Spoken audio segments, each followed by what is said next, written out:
everybody, welcome back to another episode of 5 Minute Gaming News, the show that may or may not be 5 minutes. Today in the news, was 2022 the year the game industry ate itself? Over on Kotaku, there's a featured article taking stock of how this year, the games industry really went around buying up all the smaller games companies, mentioning that, sure, in 2021, it happened there as well, but this year, I assume due to post-pandemic whatever reasons, acquisitions have only increased. Just a reminder, because this year's been long and a lot has happened, Xbox has acquired Bethesda and is looking to get Activision Blizzard, the 7th biggest gaming company in the world. Take-Two snatched up mobile giant Zynga. Sony bought Bungie with Destiny and all the netcode that comes with it. Embracer acquired Crystal Dynamics and Eidos, nabbing titles like Tomb Raider and Deus Ex. NetEase dropped cash on Quantic Dream, which is working on their Star Wars game. Tencent has been, well, dropping cash everywhere this year. They bought Fulcrum Games, Inflection Games, Novarama, Offworld Industries, Riffraff Games,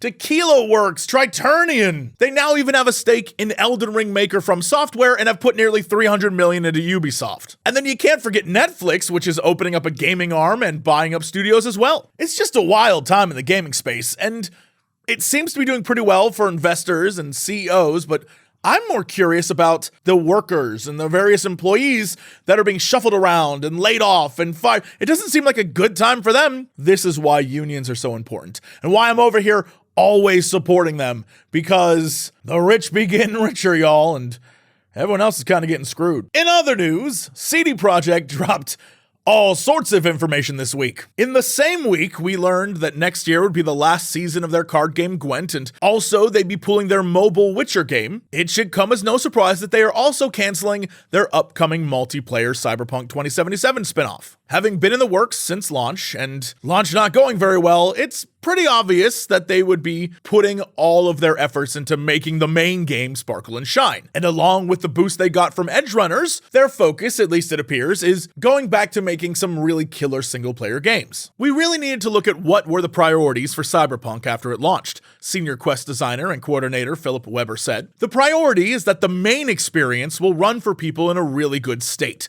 And essentially, the switch in priorities meant that other R&D projects had to go away. With Cyberpunk, we wanted to do many things at the same time, and we just needed to really focus and say, okay, what's the important part? Yeah, we will make that part really good. And with the new Cyberpunk DLC on the way, and now the Game of the Year edition on the way as well, it makes sense. They're even putting out a next-gen Witcher 3, which, hilariously, in the most CDP way possible, they've tested out with the most popular mods to see if they still work with the game. This is no joke. They legit have a spreadsheet they've created with all these mods and whether they'll work or not. So if you ever have to ask why I love CDP, it's shit like this, man. And I know some of you Bethesda fans are out there like, man, I wish they did that for us. Well, now you understand why I love CDP as much as I do. I am supremely satisfied with all the time and effort they put in to making sure fans are happy. Speaking of making fans happy, I wanted to make y'all so happy this week and play Callisto Protocol, and I was so hyped for it, but I'm gonna let you know, I have the PC version, and it don't work that great. I've tried numerous times to load it up, I've updated drivers, and it's still buggy and it keeps crashing, and I don't know. Glenn Schofield said it was a clerical error on their part on what version of the game they uploaded, and they're working to fix it, and they may already have by the time this gets out, but I haven't even had a chance to play since my first couple attempts, which sucks because I love games like this. And so yeah, we'll try it out later this week and see what happens, but man, that's heartbreaking. While we're seeing what happens, why don't you head over to TikTok and see what happens over there? That's right, I have a TikTok. Jesse Cox TikToks. Yep, it's a thing. You can tell I spent a lot of time there, but some of the best content we make is over there. You should definitely check it out. It's so silly and goofy. Go support us there. We're everywhere, man. I'm everywhere. You can't stop. I'm like a weed. Yep, I'm like a weed that ruins your day, but in the best way.